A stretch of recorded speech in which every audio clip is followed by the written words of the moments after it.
தமிழ்நாடும் எந்த இடத்துல இருக்காங்களோ அந்த இடத்துல இந்தோட அமைதியா ஒரு மாதிரி போராட்டம் பண்ண முடியாது. யாரையும் அடிக்கல, பஸ் கண்ணாடி உடைக்கல, எவனும் குடிச்சிட்டீங்க கலாட்டா பண்ணல.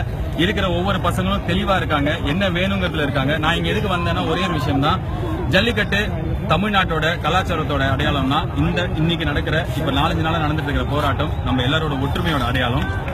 இந்த ஒற்றுமை எதுக்கு அப்படின்னா, இன்னைக்கு ஜல்லிக்கட்டு நடத்திட்டு நாளைக்கு ரோட்ல போயிடுறது கிடையாது. நாளைக்கு ஃபார்மர் சூசைடுக்கு இதே கூட்டம் தான் போராட போகுது.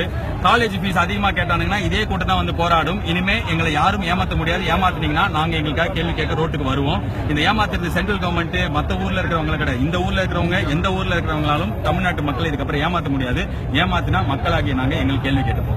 எங்களால அடுத்தவங்களுக்கு உதவுறதுக்கு ரோட்ல ஹெல்ப்பும் பண்ண முடியும். எங்களோட உரிமையை காப்பாற்றுறதுக்கு போராடவும் முடியும். அதோட வெளிப்பாடு தான் இது. அதை சப்போர்ட் பண்ண தான் நான் வந்திருக்கேன். நான் தமிழன்றதுல எனக்கு ரொம்ப பெருமை, நான் இந்தியன்கிறதுல ரொம்ப பெருமை. ஆனா not at the cost of losing my identity of Tamil. நன்றி.